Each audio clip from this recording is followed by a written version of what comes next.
Bonjour à tous, bienvenue dans ce webinaire. Donc normalement, si tout est bien configuré, vous nous voyez, vous nous entendez. Par contre, de votre côté, vous n'avez pas accès à vos micros et à vos caméras, car nous sommes assez nombreux normalement à participer à ce webinaire. L'idée donc, c'est d'échanger via le chat, c'est-à-dire que vous serez évidemment, ce n'est pas l'idée de faire un webinaire descendant, vous serez évidemment invité à participer, à réagir. Donc, ce qu'on vous propose, ce sera d'échanger via le petit onglet conversation pour faire remonter vos questions, vos interrogations, ou aussi voilà, vos réactions par rapport à ce qui sera dit lors de ce webinaire. Est-ce que vous pouvez me confirmer dès à présent que vous nous entendez bien et que tout se passe bien dans le chat, s'il vous plaît? Est-ce que quelqu'un peut me dire que le son est OK pour vous ou pas? Merci. Super. Merci. Merci aux personnes qui réagissent. Donc, comme les gens arrivent au fur et à mesure, hein, voilà, je redis bonjour à tous ceux qui nous rejoignent pour ce webinaire. Je vais redonner les consignes puisque vous êtes un certain nombre arriver encore à présent. C'est un webinaire où nous sommes assez nombreux hein, en tant que participants, vous êtes assez nombreux à vous connecter. Donc le choix qu'on a fait, c'est que nous soyons vraiment en mode webinaire, c'est-à-dire que vous avez de votre côté vos micros et caméras coupés. Nous, de notre côté, alors quand je dis nous, je vais vous présenter après évidemment les intervenants qui sont autour de la table ici, c'est-à-dire sur le site de Caen et sur le site de Rouen. Donc nous allons évidemment vous projeter comme dès à présent un diaporama que vous pourrez suivre. Et puis, je vous invite donc à réagir via le chat pour tout ce qui est intervention. Il y aura un temps de questions-réponses prévu dans ce webinaire. Donc, je vais faire ce que je n'ai pas fait en premier, mais ça, c'est un classique chez moi, me présenter. Donc, je suis Sandra Dos Santos, référente du Centre ressources illettrisme au Carrefour F de Normandie. Nous avons donc décidé de mettre en place ce webinaire avec l'OFI dans un cadre très, du coup, précis. Portons au sein du Carrefour F, avec le réseau des Carrefour F, un projet qui est donc mené avec le ministère de l'Intérieur via la direction de l'intégration et de l'accès à la nationalité, un projet qui s'appelle Animation, accompagnement, professionnalisation des acteurs et opérateurs de l'écosystème de l'intégration et de la formation sur le parcours linguistique des primo-arrivants et des réfugiés. Ce projet, en fait, il s'articule en 3 axes. Hein. Je ne vais pas vous le détailler, ce n'est pas l'objet du webinaire, mais juste vous rappeler, il est mené depuis 2016 et il a commencé par la mise en place d'une cartographie nationale de l'offre de formation linguistique à laquelle vous pouvez avoir tous accès, qui permet en fait de voir tous les parcours de formation possibles pour le public primo-arrivant. Ça, c'est le premier volet de ce projet. Cette cartographie est enrichie évidemment et mise à jour régulièrement avec toutes les personnes tous les dispositifs nouveaux qui peuvent être mis en place, hein, on reviendra dessus. En parallèle de cette cartographie, l'idée était de construire dans les territoires, alors nous sommes 8 Carrefour F engagés dans cette problématique-là, de proposer des actions de professionnalisation et d'accompagnement pour les acteurs qui sont amenés à accompagner ce public. Donc ce webinaire entre pleinement dans cet axe-là, de professionnaliser les acteurs de Normandie, de donner à voir tous les parcours possibles.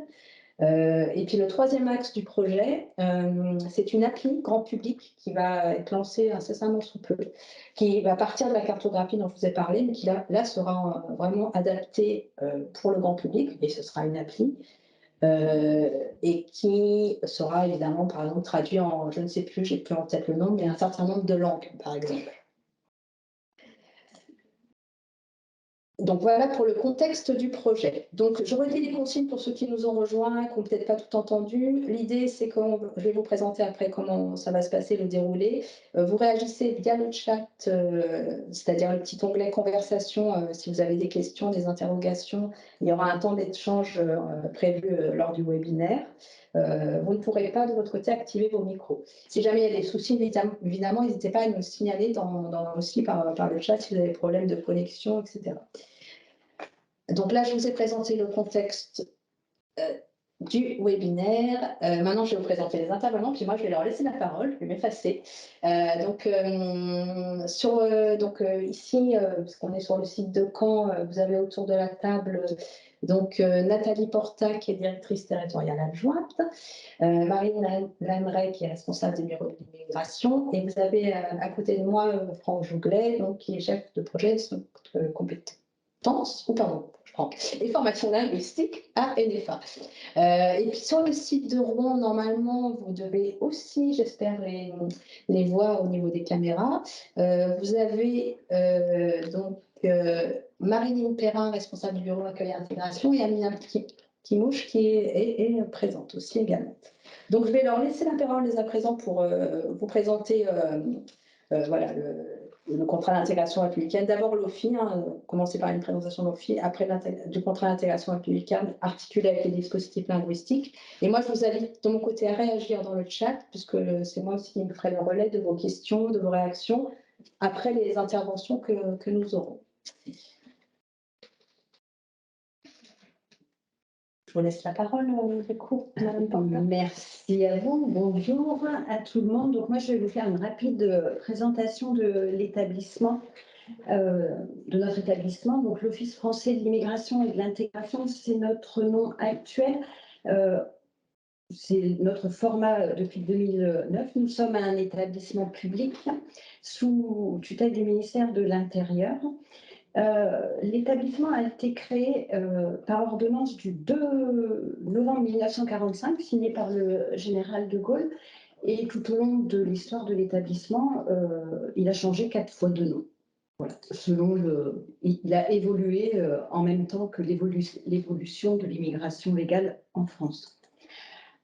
Aujourd'hui, nous avons 5 missions principales qui sont l'accueil et l'accompagnement des demandeurs d'asile, l'accueil et l'intégration des immigrés autorisés à séjourner légalement et durablement sur le territoire et signataires du contrat d'intégration républicaine.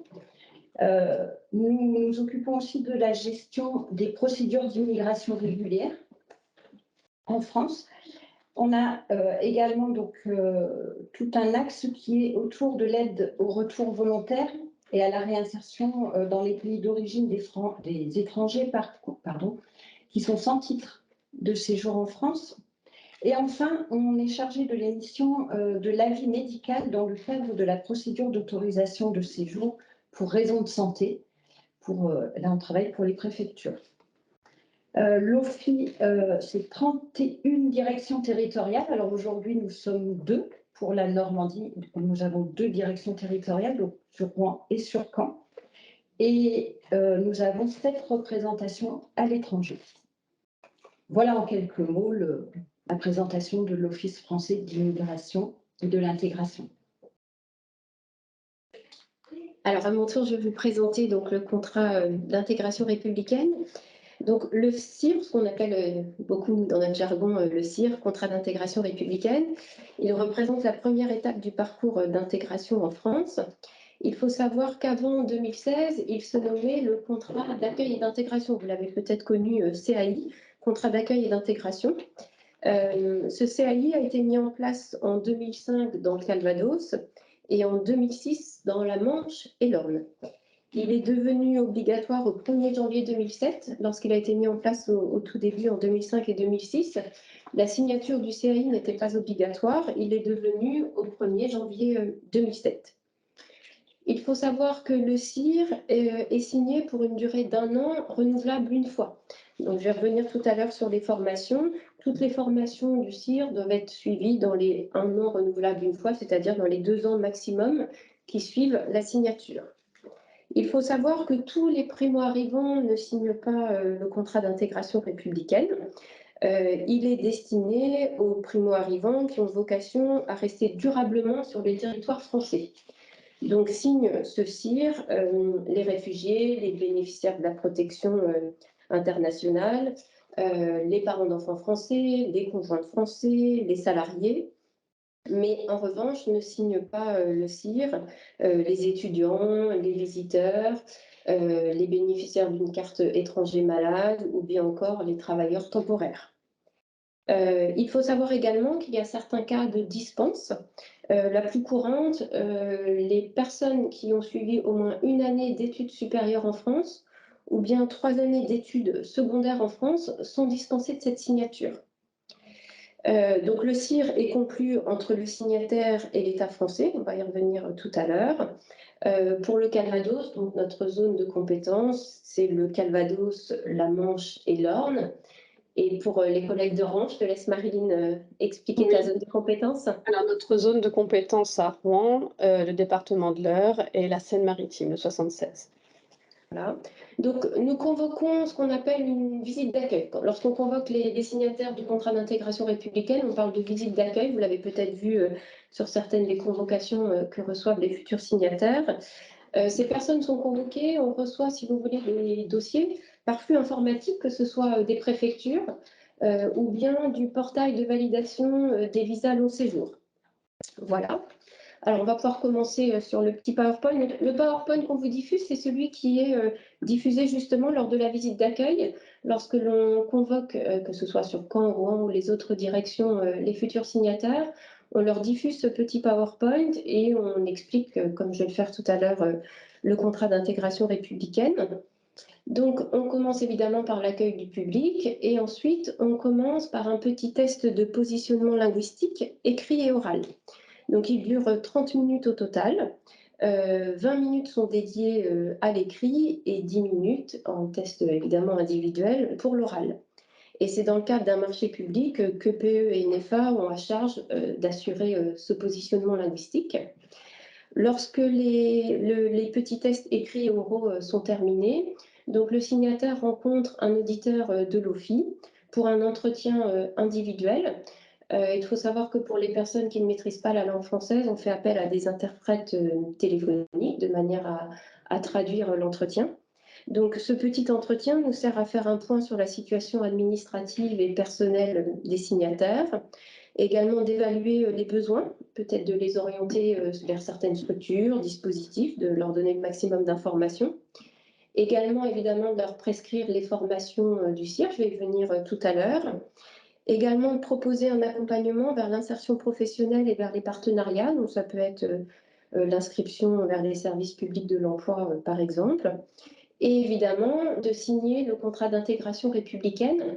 Donc, il signe ce contrat en langue française, mais il faut savoir que nous l'avons dans une quinzaine de langues, de manière à ce que lorsque les personnes viennent à l'OFII, elles puissent lire évidemment ce contrat dans leur langue natale. On va passer à la slide suivante. Donc, vous voyez un exemple du contrat d'intégration républicaine, où sont indiqués sur la partie à gauche les engagements de l'État vers le signataire et les obligations du signataire. On va y revenir aussi un petit peu plus tard. Donc justement, en signant le contrat d'intégration républicaine, le signataire s'engage à respecter les valeurs de la société française et les principes de la République. De même, il doit participer avec assiduité et sérieux aux formations prescrites par l'OFII. Les formations sont donc la formation civique qui est de 4 journées, je vais y revenir en détail un petit peu plus tard, et la formation linguistique, donc qui sera en fonction des résultats au test linguistique écrit et oral, on va y revenir aussi. Et également, le signataire s'engage à suivre les orientations que l'OFII va lui prescrire, que l'auditeur va lui prescrire lors de l'entretien. Donc ça peut être des orientations vers des partenariats, vers différents dispositifs. Alors, je vais détailler ensuite la formation civique. Donc, comme je vous ai dit, la formation civique, c'est 4 journées, donc 4 journées de 6 heures, donc un total de 24 heures. Les formations civiques, donc pour nous, pour notre direction, se déroulent à Caen, à Saint-Lô et à Alençon. Et pour toi, Marilyn, pour la direction de Rouen? Direction de Rouen pour la formation civique dans le département 27, elle se déroule sur Évreux. Sur Rouen, enfin Seine-Maritime, c'est sur Petit-Quevilly et il y a également des sessions sur la ville du Havre. Alors, merci. Le but de la formation civique, c'est vraiment d'aider les signataires à comprendre les principes et les valeurs de la République, ainsi que le fonctionnement de la société française. Donc, il y a différents thèmes qui sont abordés lors de ces 4 journées. C'est l'emploi, la santé, la parentalité, la scolarité, le logement, les principes et les valeurs, pardon, de la République française, mais aussi un peu d'histoire, de géographie. La journée 4, elle est dédiée à un atelier thématique. Donc, les personnes choisissent au choix une journée 4 dédiée à l'emploi ou au thème socioculturel. Évidemment, lors de ces formations civiques, on fait venir régulièrement des interprètes pour que les personnes qui ne maîtrisent pas la langue française puissent avoir présent sur la formation civique un interprète dans leur langue. Donc, ces formations civiques sont obligatoires, les 4 journées sont obligatoires. L'auditeur de l'OFII remet le jour de l'entretien les convocations à la journée 1, la journée 2 et la journée 3. Et c'est le centre de formation qui, lors de la journée 3, remet au signataire la convocation à la journée 4 en fonction de l'atelier qu'il aura choisi, si c'est emploi ou socioculturel. Alors, important, les 4 journées doivent être suivies dans l'ordre. Comme je vous ai dit, il y a plusieurs thèmes qui sont abordés. Donc, on demande bien aux personnes de suivre les formations dans l'ordre. Entre la journée 1 et la journée 2, c'est à peu près 7 à 15 jours. Entre la journée 2 et la journée 3, environ 3 semaines. Et entre la journée 3 et la journée 4, 3 semaines également, ce qui permet aux signataires de suivre la formation civique de 4 journées sur environ 2 mois maximum.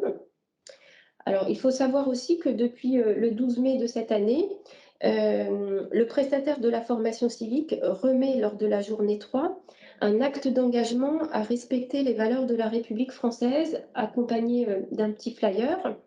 Ce document doit être signé par le signataire et remis à la préfecture lors du renouvellement du titre de séjour. Central, si vous voulez montrer peut-être l'acte d'engagement. Donc, c'est tout nouveau. Voilà, c'est mis en place depuis le mois de mai. Si les personnes égarent ce document peut être trouvé sur le site du ministère de l'Intérieur, si jamais les personnes ne l'ont pas. C'est un document là qui, depuis le 12 mai, est réclamé par les préfectures. Les personnes s'engagent à respecter les valeurs de la République française, le signent et le remettent à la préfecture. Donc, le voilà, vous pouvez le trouver sur le site du ministère de l'Intérieur. Voilà. Alors ensuite, on va aborder peut-être la formation linguistique. Je vais peut-être te laisser Franck prendre la parole, s'il te plaît. Merci. Donc, pardon. Depuis janvier 2022, donc, il y a des nouveautés sur la formation linguistique et aussi pour le positionnement des personnes. Donc, si le niveau visé est pour les signataires du CIR est le niveau A1, en fait, l'OFI, qui le faisait déjà, mais maintenant de manière élargie et renforcée, propose également des parcours A2 et B1. Et ça, évidemment, ça dépend de leur niveau à l'écrit et à l'oral. Donc, nous assurons ça ici à Caen et à Rouen, donc ces positionnements linguistiques. On va, alors, pour détailler un petit peu, donc on fait des tests écrits et oraux et surtout, on distingue maintenant depuis 2022 les publics en fonction de leur scolarité. On distingue les personnes peu ou pas scolarisées dans leur langue maternelle et les publics qui ont été scolarisés. Ce qui fait que les parcours vont se partager entre 100 heures et 200 heures pour des publics scolarisés dans leur langue maternelle et 400 ou 600 heures pour des publics non scolarisés. Puisque le constat avait été fait que à la fois les personnes scolarisées progressent davantage, plus vite surtout, sur les compétences à atteindre le niveau A1 et les publics peu scolarisés progressent plus lentement, ont besoin de plus de temps pour cela. Donc du coup, on leur propose des parcours de 600 heures pour des personnes qui ont un tout petit niveau infra 1 et 400 heures pour des personnes qui ont un niveau A2 à l'oral minimum et des compétences à l'écrit qui sont inférieures au niveau A1. Donc, ce qui fait que, en général, on voit du coup, beaucoup de profils 100 heures, 200 heures ou 600 heures, et puis assez peu, pour nous en tout cas, de profils A2, 400 heures, puisque, a priori, ce n'est pas le public qui est majoritairement accueilli. Donc, le test, c'est une période qui n'est pas facile pour les signataires et futurs bénéficiaires de la formation, parce que c'est un peu stressant. Et on teste maintenant de manière élargie. Donc, ce qui veut dire qu'on va essayer de les tester jusqu'au niveau B1. On les teste jusqu'au niveau B1. Donc, c'est pas facile, mais en même temps, ça nous permet du coup maintenant d'avoir un regard assez large sur les compétences qu'ils peuvent avoir, ce qu'on ne pouvait pas avant, en fait, puisqu'avant, on ne les testait que jusqu'au niveau A1. Et donc, on pouvait les renvoyer vers peu de solutions en réalité. Et là, maintenant, l'OFI propose des parcours au niveau des personnes, niveau à atteindre. Donc, je peux dire ça comme ça. Les signataires, on teste aussi sur la plateforme, en tout cas, on interroge leur possibilité de bénéficier de la formation à distance. Parce que du coup, il faut savoir que des personnes ne peuvent ne pas être disponibles, habiter assez loin de l'organisme qui va dispenser la formation. Et la possibilité de faire la formation à distance, c'est pouvoir leur offrir la possibilité de faire une formation. Voilà. Ce n'est pas tout à fait les mêmes conditions, évidemment, mais ça n'empêche que c'est un apprentissage. Pour cela, on doit s'assurer à la fois qu'ils puissent maîtriser les outils numériques, qu'ils en aient au moins un usage, et aussi qu'ils soient équipés de matériel leur permettant de faire la formation à distance. Donc là, on interroge à chaque fois pour proposer à chacun de manière individualisée la meilleure solution de formation. Oui. Après, je ne vais pas rentrer dans les détails du positionnement, ce n'est pas forcément ce qui est intéressant ici, mais je vais plutôt présenter les objectifs généraux de la formation CIR qui s'inscrit de plus en plus. C'était déjà le cas sur le marché précédent de 2018-2021, mais c'est renforcé là encore, qui s'inscrit de plus en plus à l'initiative, de manière initiale aux autres parcours de formation qui sont proposés, par exemple, par la région Normandie, et donc pour s'intégrer de manière beaucoup plus intime, en fait, et qu'il n'y ait pas de rupture dans les parcours des personnes, mais surtout dès le début, que les personnes voient bien que ce qui est visé, c'est ce qu'elles visent elles, c'est l'intégration sociale et professionnelle. Donc, pour ça, on travaille, on vise l'acquisition d'un usage quotidien et autonome de la langue française. C'est le mot autonomie qui est vraiment à mettre en avant, puisqu'on part de situations individuelles qui sont vraiment très diverses. Les personnes viennent de pays très différents, même de langues écrites surtout très différentes, donc avec des alphabets qui ne sont pas toujours l'alphabet latin. Ils ont des situations à la base professionnelles, socio-professionnelles très différentes. Et donc, ce qu'on souhaite, c'est pouvoir leur offrir quelque chose qui va leur permettre, chacun à leur niveau, de développer l'autonomie. Évidemment qu'on n'aura pas, même si on vise le niveau 1, pas la même attention pour tous sur les mêmes compétences. Je ne sais pas si je suis très clair.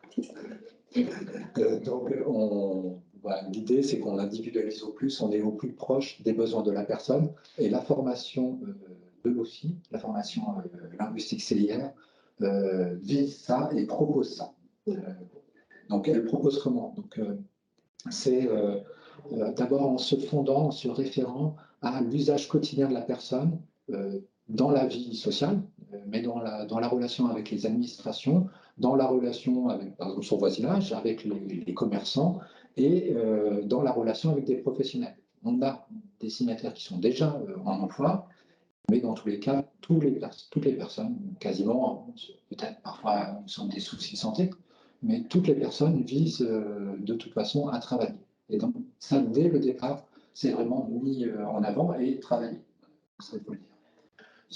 La finalité, c'est que la langue française devienne la langue courante des personnes. Donc, ce n'est pas une mince affaire, notamment pour des personnes qui sont souvent isolées. Et donc, du coup, nous, en formation linguistique, on leur propose des situations, je vais détailler un petit peu plus tard, on fait en sorte qu'ils soient à la fois dans un bain de langue, mais qu'ils puissent expérimenter un usage quotidien de la parole, à ouvrir vers l'extérieur vers un usage en français. Ça peut être vers l'associatif, mais c'est aussi en allant vers, c'est-à-dire hors les murs, en allant vers de la découverte, pas en entreprise là pour le coup, mais la rencontre avec des professionnels tout de même, la rencontre avec des structures associatives, la rencontre avec tout ce que peut offrir en fait à tout le monde la commune, par exemple. Et donc évidemment là aussi c'est individualisé puisque chaque centre de formation connaît bien l'écosystème en fait autour, les partenaires et on travaille le plus possible avec les partenaires. Donc, l'ingénierie qui est conçue et mise en œuvre, elle vise vraiment, pour développer l'autonomie, à permettre aux apprenants d'acquérir des méthodes et de connaître les outils qui vont leur permettre justement l'accès à cette autonomie. Ce n'est pas un apprentissage de la langue française comme on pourrait l'imaginer, comme on peut l'avoir nous vécu dans notre formation initiale, au collège et à l'école. Ce n'est pas un apprentissage par la grammaire, c'est un apprentissage par l'action. En fait. On apprend la langue pour agir. Dès le centre de formation, on apprend la langue pour agir. Donc pour ça, il y a beaucoup de mise en situation à l'extérieur, comme je le disais. Il y en a aussi à l'intérieur, et on reçoit des partenaires également, mais c'est aussi des simulations, des mises en situation permanentes, et c'est une référence perpétuelle, sans arrêt, au vécu des stagiaires. Donc le programme est conçu comme ça, ce qui fait que ce sont des formations très vivantes, en réalité, où on demande aux personnes d'agir, de surtout pas rester passives, mais d'agir sans arrêt. Et ça colle en plus, si je peux dire, au profil des personnes qui ne sont pas forcément scolarisées, n'ont pas été scolarisées forcément très loin, et pour lesquelles la formation prend du sens quand il s'agit de faire des choses. Donc c'est un étayage en même temps, un étayage à leur vie sociale, puisque c'est une formation qui est dispensée dans le cadre, enfin, pour des personnes qui vivent dans la société française et pour lesquelles le français est la langue courante, la langue d'usage de toute façon. Donc c'est des allers-retours sans cesse entre ce qui se passe en formation, ce qui se passe dans leur vie privée, dans leur vie sociale, dans leur vie professionnelle, et comme ça on peut enrichir en fait leurs expériences, les expériences qu'ils font en France de la langue française. La langue française, c'est donc enseignée comme une langue d'immersion. Et ce qu'on dit, c'est le réemploi le plus immédiat possible des apprentissages, justement. Donc, mais comme je le disais, c'est un aller-retour, c'est-à-dire ils vont réemployer ce qu'ils ont acquis, ce qu'ils ont appris en formation, et nous, on va enrichir notre formation de leur retour, en fait. Ils ont évidemment des questions, des besoins, des envies d'apprendre des choses. Et donc, on dit souvent, hein, le stagiaire est au centre et acteur de la formation, mais c'est vraiment vécu comme ça. La langue, c'est une langue d'action. Donc, on vise, grâce à la formation, à permettre aux stagiaires de comprendre, de s'exprimer et de se mouvoir, c'est-à-dire d'agir dans les différents espaces de la société. La référence est permanente et c'est ça qui est mis en avant. Il n'y a pas de distinction entre leur vie et la formation. Alors, évidemment qu'il y en a dans la pratique. Et, forcément, ils sont dans un centre de formation, mais on inclut tout ça dans la formation. L'objectif final, comme je le disais, c'est vraiment l'intégration sociale et l'intégration professionnelle des stagiaires. Et donc, en fin de parcours, on oriente les stagiaires, on les aide à s'orienter vers d'autres dispositifs de formation. Parfois, ils vont directement en emploi, ça arrive aussi fréquemment.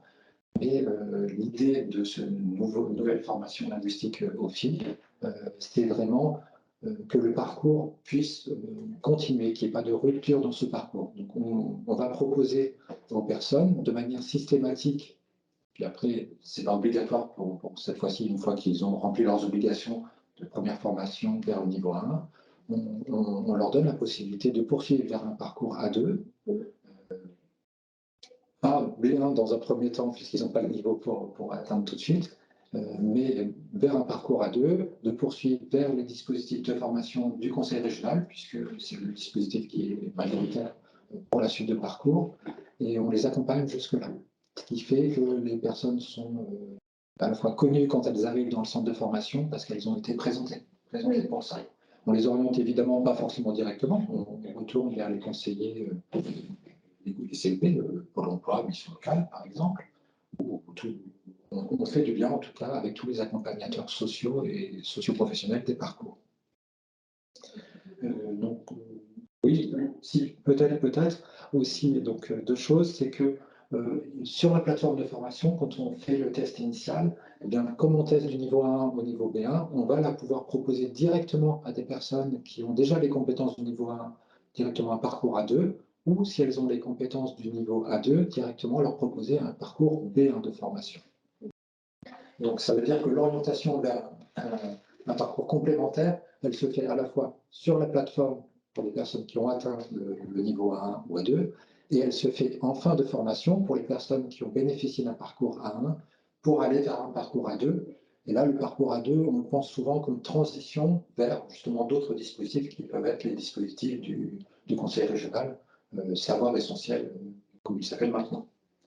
On accompagne aussi les personnes, les stagiaires, vers la certification. On leur propose, alors ça c'est différent selon les territoires, on leur propose de passer dans tous les cas une certification qui correspond au niveau qu'ils ont acquis. Donc cette certification est prise en charge. Elle n'est pas à leur charge, elle est prise en charge dans le cadre par le FIP, dans le cadre du marché.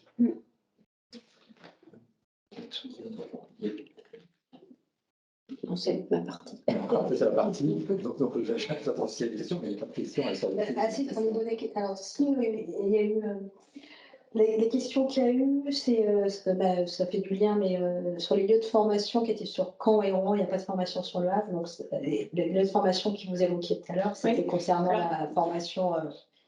Civique. Alors moi, je vais juste rajouter aussi pour qu'on soit bien clair, c'est que pour les personnes qui ont un niveau supérieur au niveau A1 lors de la visite d'accueil, lors du positionnement linguistique, on leur remet une attestation de dispense de formation linguistique. C'est un document qui leur est remis le jour du rendez-vous. Et comme le disait Franck, on propose un parcours A2 ou B1. Et voilà, pour les personnes qui ont le niveau A1, ils repartent avec une dispense de formation. Je l'évoquerai tout à l'heure, qui peut être montrée à la préfecture pour le renouvellement du titre de séjour. Pour les centres de formation, donc pour notre territoire, donc on travaille avec EPE et NEFA qui sont sur Caen, avec éducation et formation sur Lisieux. On travaille ensuite dans la Manche avec le FJT à Cherbourg, avec Passerelle vers l'emploi à Avranches, avec l'EPE à Saint-Lô. Et puis pour l'Orne, on travaille avec l'Infrep à Flers et à l'Aigle, avec la Maison des mots à Argentan et APE à Alençon. Alors, je ne sais pas si ça vous voyez bien à l'écran, mais j'en ai profité pendant que Marilyn les citait. On diffuse l'annuaire des organismes et leur implantation sur le territoire. Peut-être Marilyn. Donc pour Rouen, Oui, pour Rouen, donc sur le département 27, nous avons des formations avec le centre à Évreux, sur Vernon également, Val-de-Reuil, Amina, Évreux, Vernon, Val-de-Reuil. Gaillon. C'est éducation et formation. Oui, éducation et formation Alpha. Alpha, oui. Et sur le Havre, on a Fodeno et Récif. Et Rouen, on a média formation, éducation et formation. Le CAPS. Oui. Nous avons Dieppe également. Éducation et formation. Donc la petite carte représente à la fois les lieux de formation civique et linguistique. En fait, nous avons le prestataire éducation et formation et nous travaillons avec des co-traitants, donc média formation sur Rouen, le CAPS également sur Rouen, Récif et Fodeno sur le Havre et Alpha sur Vernon. On essaye de rayonner sur l'ensemble du territoire. On oriente, si possible, au plus proche du domicile. Et lorsqu'il c'est nécessaire, on ouvre des cours les samedis. Pour les personnes qui sont en situation de travail ou qui ont des difficultés, qui rencontrent des difficultés de garde d'enfants, parce que c'est une des problématiques que l'on rencontre hein, sur les parcours de formation linguistique. Alors, je voulais ajouter aussi sur le petit PowerPoint, il vous est indiqué que les personnes peuvent sortir de manière anticipée de la formation linguistique. Donc, comme on vous l'a dit, lors de la signature du CIR, on évalue les personnes, ce qu'on appelle l'évaluation initiale. À mi-parcours, les centres de formation effectuent une évaluation intermédiaire. Et si le niveau A1 est atteint à mi-parcours, les personnes sortent de manière anticipée de la formation linguistique pour ensuite pouvoir basculer sur un parcours A2 puis B1. Et voilà, donc il y a vraiment une évaluation initiale, intermédiaire et finale tout au long du parcours. Pour les 600 heures, l'évaluation intermédiaire a lieu au bout de 400 heures. Exactement. Parce que l'apprentissage est souvent plus lent parce que il faut rentrer dans l'écrit. Et c'est une phase assez longue. En général, l'oral, les compétences arrivent plus facilement, surtout que c'est des gens qui sont habitués du coup à utiliser beaucoup l'oral et peu l'écrit. Mais c'est plus pertinent que l'évaluation intermédiaire se passe au bout de 400 heures, sinon il y aurait forcément beaucoup d'échecs à l'écrit, ce qui fait que du coup, oui, on n'aurait quasiment que de l'échec, et c'est pas très intéressant, il faut quand même valoriser les parcours. Et donc l'idée, c'est qu'il y a à la fois une progression, parce que c'est très très motivant hein, de voir qu'on a progressé, et c'est même du coup même parfois assez spectaculaire par rapport à l'évaluation initiale. Et ça c'est un bon appui pour la suite du parcours, parce que 600 heures, c'est tout de même un parcours long. Un parcours de formation qui peut faire 7 à 8 mois, suivant les configurations de cours. Et donc, il faut maintenir quand même son intérêt et sa motivation tout au long de ce parcours, d'autant plus que toutes les personnes ne sont pas dans des situations individuelles faciles. Et, alors, à la fois, la formation, c'est un appui, il y a quelque chose qui est solide et stable, mais ça veut dire aussi qu'il faut qu'ils conjuguent sans arrêt leur situation personnelle, quotidienne, et puis la disponibilité de leur attention sur la formation. Alors ensuite, vous pouvez diffuser la petite slide suivante. Donc, lorsque les signataires ont suivi l'ensemble des formations obligatoires du CIR, l'OFII les convoque pour ce que l'on appelle un entretien de fin de CIR ou bilan de fin de CIR. C'est un entretien qui se fait principalement par téléphone, mais qui peut aussi se faire dans les directions territoriales, de manière à faire un petit bilan des formations. Comment se sont passées les formations civiques, linguistiques, qu'est-ce qui leur a peut-être plu davantage, mais également de refaire un point sur les orientations que l'on a pu faire lors de la signature. Est-ce que les personnes ont pu suivre nos orientations? Est-ce qu'ils ont rencontré des difficultés? Et puis on sait que voilà, les situations personnelles, familiales ou professionnelles des personnes changent, donc parfois il y a des nouvelles orientations aussi qui peuvent être données, des nouveaux conseils, des nouvelles informations. Donc voilà pour le bilan de fin de CIR. Et donc enfin, lorsque le signataire signe le CIR, le contrat d'intégration républicaine, donc comme on l'a dit, il s'engage à respecter les valeurs de la République française, à suivre avec assiduité et sérieux les formations. Et ces données sont vérifiées par les préfectures lors du renouvellement du titre de séjour. Donc la préfecture vérifie avec l'OFII le suivi des formations de manière systématique pour délivrer des cartes pluriannuelles de 2 ans ou de 4 ans. Donc si une personne ne respecte pas son CIR, ne suit pas les formations, elle n'aura pas de titre pluriannuel, elle devra renouveler encore un titre de séjour d'1 an. De même, les personnes peuvent ensuite demander une carte de résident ou la naturalisation. Donc pour la carte de résident, c'est le niveau A2 linguistique qui est réclamé. Et pour la naturalisation, c'est le niveau B1 qui est demandé par les préfectures. Donc c'est le préfet ensuite qui est décisionnaire pour la délivrance des titres pluriannuels. On va peut-être passer à quelques petites statistiques peut-être pour les deux directions. Donc pour la direction de Caen, donc pour les 3 départements confondus, donc je vais vous donner des chiffres pour 2021. Donc pour la direction de Caen, 1323 personnes ont signé le CIR, avec un taux de prescription linguistique de 50%. Donc de prescription linguistique, je dirais obligatoire A1. Pour ce qui est des statuts, je dirais que nous, pour les 3 départements, la majorité des signataires sont bénéficiaires de la protection subsidiaire ou réfugiés. Pour ce qui est des nationalités, alors pour le Calvados, on a majoritairement des Afghans, des Marocains, des Soudanais et des Tunisiens. Pour la Manche, principalement des Afghans, des Syriens et des Marocains. Voilà. De même, Manche-Orne, majoritairement des bénéficiaires de la protection subsidiaire ou des réfugiés. Pour toi, Marilyn, pour la direction de Rouen? Oui, alors pour la direction de Rouen, les données aussi sont de 2021. Donc nous avons 2393 CIR signés, avec une répartition de 1546 CIR en Seine-Maritime et 847 dans l'Eure. Nous avons un taux de prescription de formation linguistique de 35% dans l'Eure et de 40% en Seine-Maritime. Alors, le profil de nos signataires, nous avons une immigration plutôt familiale, à savoir 59% des signataires du CIR en Seine-Maritime sont régularisés au titre familial, à savoir conjoint de français, majoritairement, et 56% dans l'Eure. Nous avons 35% dans l'Eure de BPI, de bénéficiaires de la protection internationale, donc réfugiés et protection subsidiaire, et 38% en Seine-Maritime.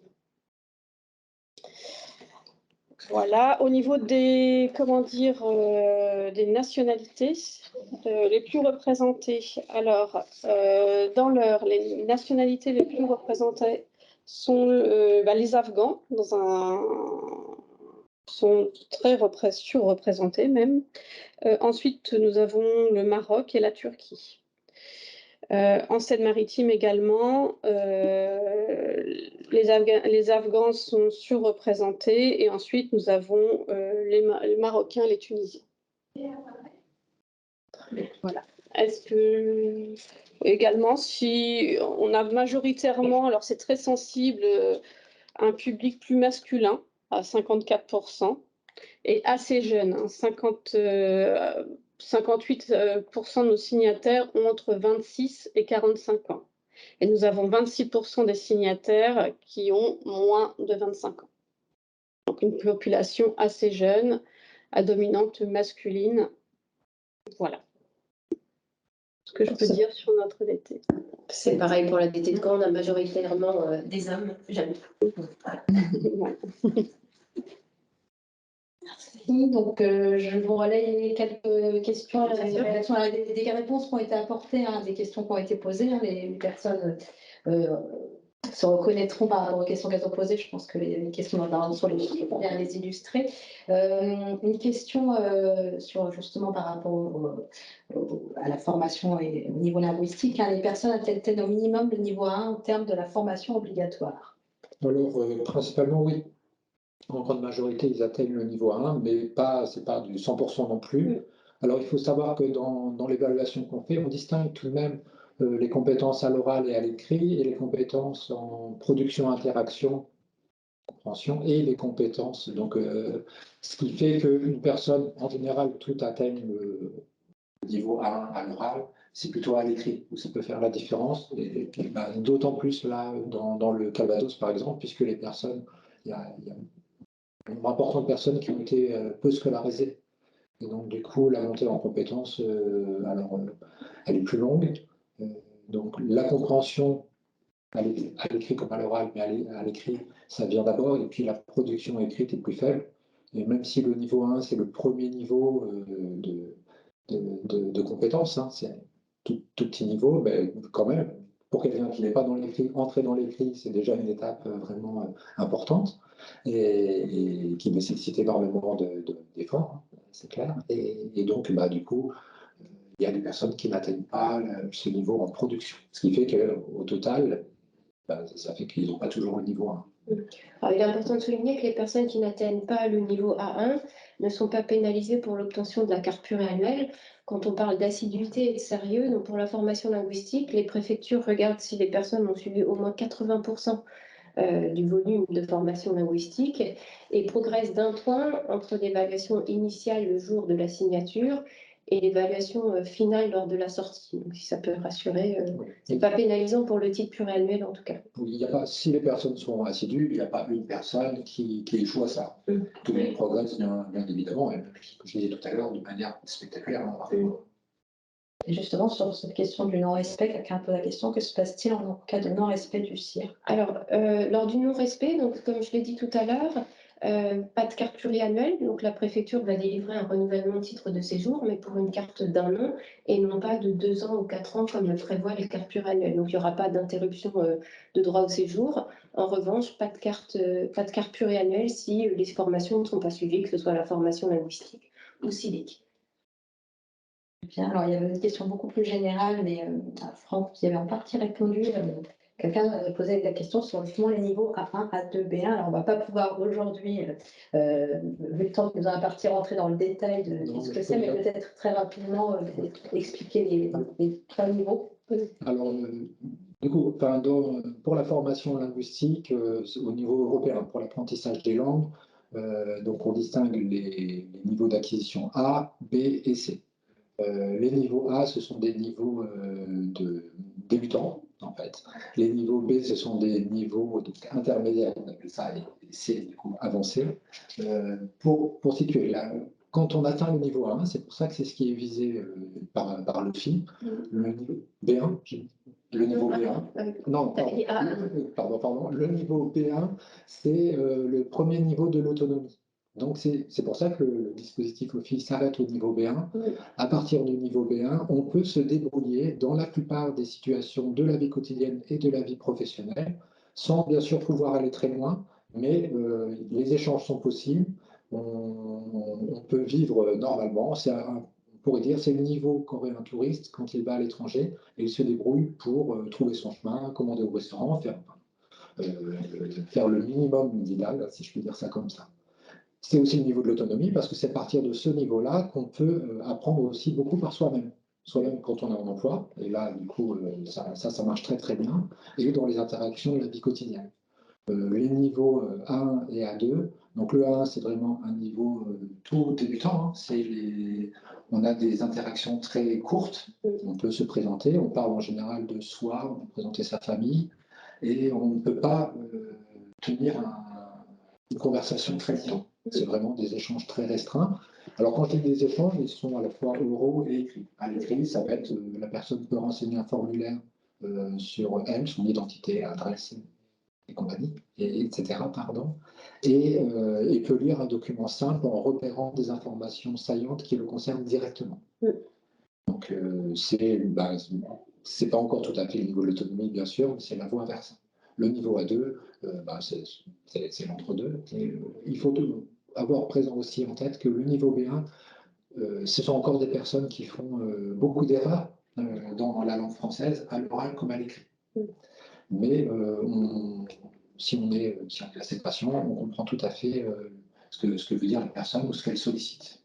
Le niveau A1, ça nécessite un accompagnement de la personne, de l'interlocuteur, en fait, un questionnement obligatoire, parce que sinon, la personne ne peut pas se débrouiller seule. Elle a besoin de l'appui de son interlocuteur. Merci Franck. Alors après, il y a des questions plus précises. Il y a quelqu'un qui a posé cette question, là, je la pose tout de suite. Et après, on ira sur les questions plus administratives et pratiques. On a 2 petites questions sur les pratiques et les délais qui vont être évoqués. Si l'écrit n'est pas acquis, est-ce que vous validez le niveau A1? Vous vient d'être demandé. Alors, ça, il y a un calcul, un barème qui est fait en fonction de... Donc, oui et non, hein, c'est ça. Ça dépend où arrivent les personnes. Mais sur le principe, il faut atteindre le niveau sur les 4 compétences.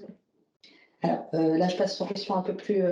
Donc, je relaye la question des Katharina, parce qu'elle nous relaye, elle, de son quotidien. Donc, les centres de formation ne peuvent pas repositionner les demandeurs d'emploi sur une nouvelle formation pour poursuivre les parcours au fil dans le cadre des savoirs essentiels. Les demandeurs d'emploi reviennent vers Pôle emploi. Nous avons un délai d'attente en de parcours qui est assez important. Donc, voilà, ça, c'est un premier constat. Une personne qui travaille à Pôle emploi. Et une question complémentaire, pouvez-nous dire pourquoi les délais sont allongés en l'obtention de la BPS, BPI et les convocations du CIR? Donc ça, je vais vous laisser, je vous relaye ces questions si c'est possible d'y répondre ou pas. Alors, je vais répondre.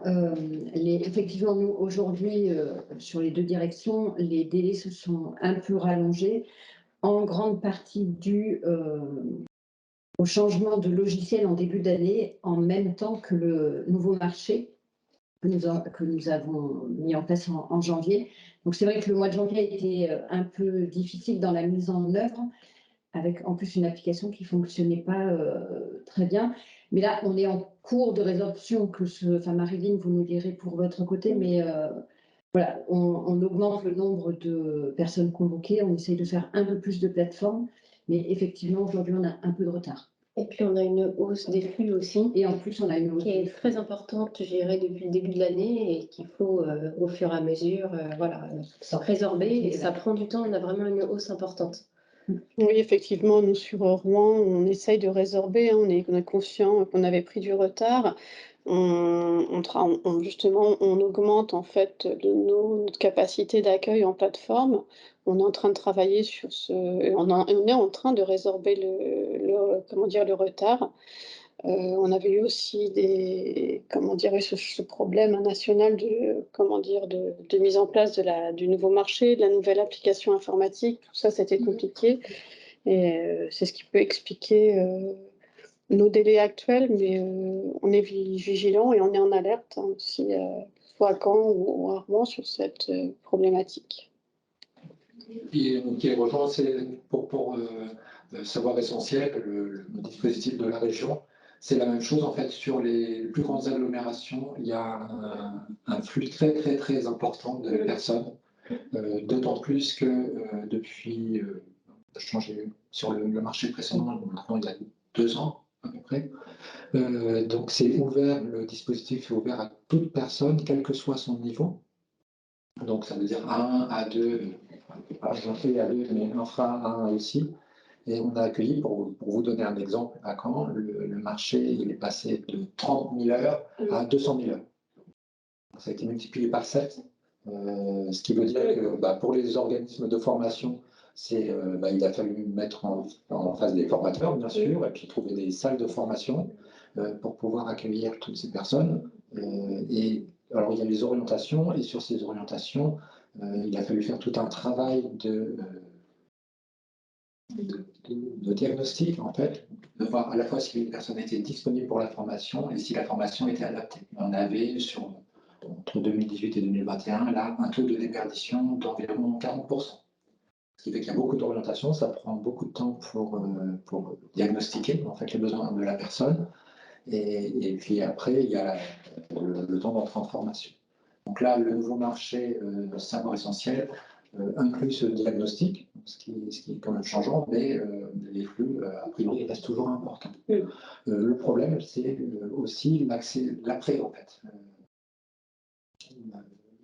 C'est bien parce que tout le monde s'empare maintenant des besoins en langue française des personnes, et puis maintenant, du coup, il y a des réponses qui sont régionales, ce n'était pas le cas en Basse-Normandie avant, de formation, mais en fait, et le reste en fait. Et donc du coup, comme tout le monde est orienté vers la formation linguistique région, ce qui se comprend bien, mais c'est pas forcément adapté à tous les parcours, et c'est pas forcément la demande de tout le monde. Donc, du coup, on travaille là avec tous les partenaires, organismes de formation, mais aussi du coup avec l'État, avec la région, à ouvrir aussi les autres dispositifs de formation, c'est-à-dire les formations qualifiantes et certifiantes. Et aussi, on travaille avec les entreprises et les autres cours à l'accès aux personnes directement à l'emploi, puisqu'on a évidemment des tas de personnes, mais pas vraiment beaucoup, qui sont compétentes en fait, qui sont des gens qui ont eu une expérience professionnelle parfois vraiment très significative dans leur pays et qui sont compétentes dans leur domaine initial, dans leur métier.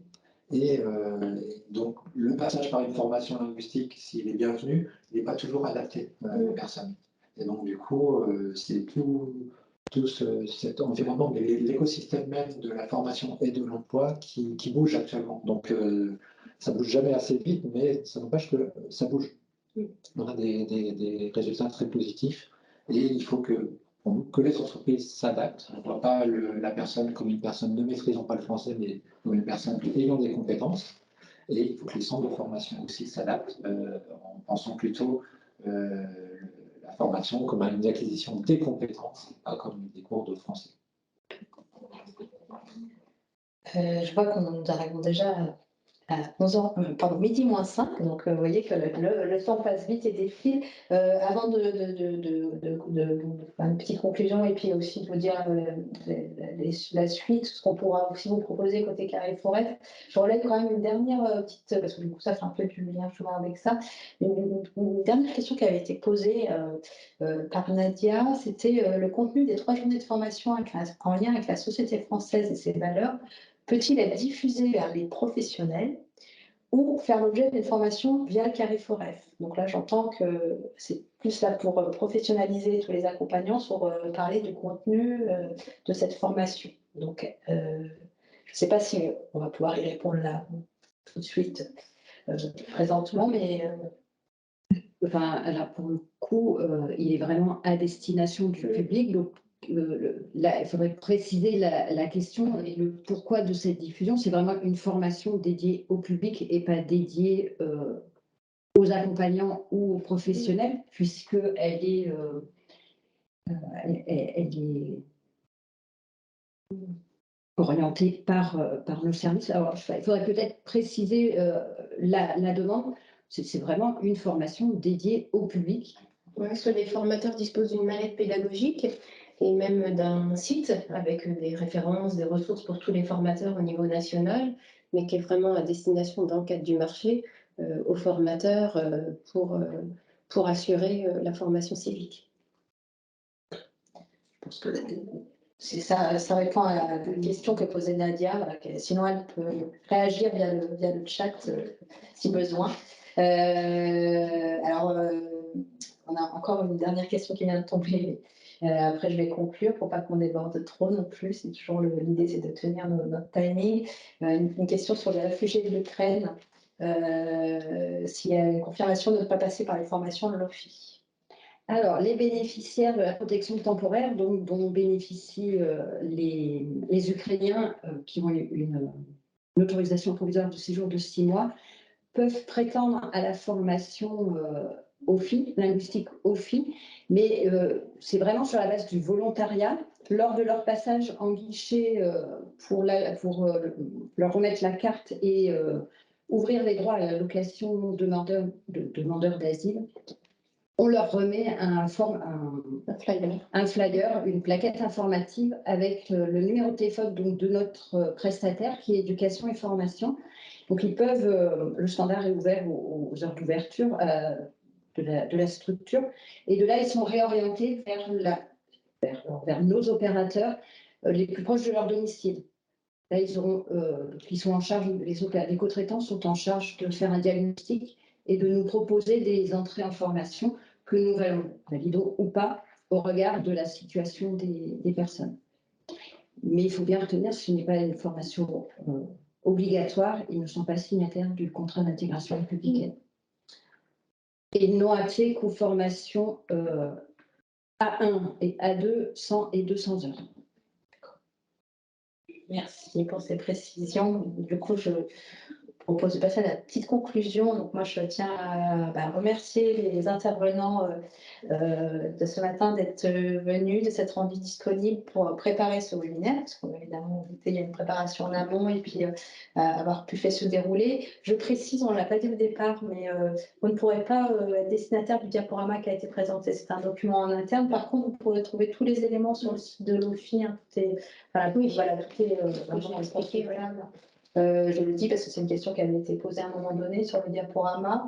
Je vais vous partager dans l'espace de conversation à présent un petit questionnaire d'évaluation c'est important pour nous, avoir un petit retour sur ce webinaire, comment vous l'avez vécu, et puis pour aussi nous qu'on puisse toujours s'améliorer pour les questionnaires, les webinaires suivants. Donc ça, je vais vous le mettre tout de suite pour que vous puissiez aller le remplir en ligne dans la foulée.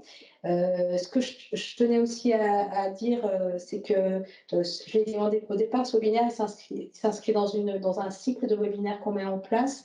À la rentrée, vous aurez un certain nombre d'actions qui seront proposées, et notamment on aura un webinaire, parce que je rebondis sur l'articulation entre les dispositifs qu'on a évoqués, sur un dispositif particulier qui s'appelle le REPRE, vous savez comme on aime parler en SIG, ouvrir l'école aux parents pour la réussite éducative des enfants.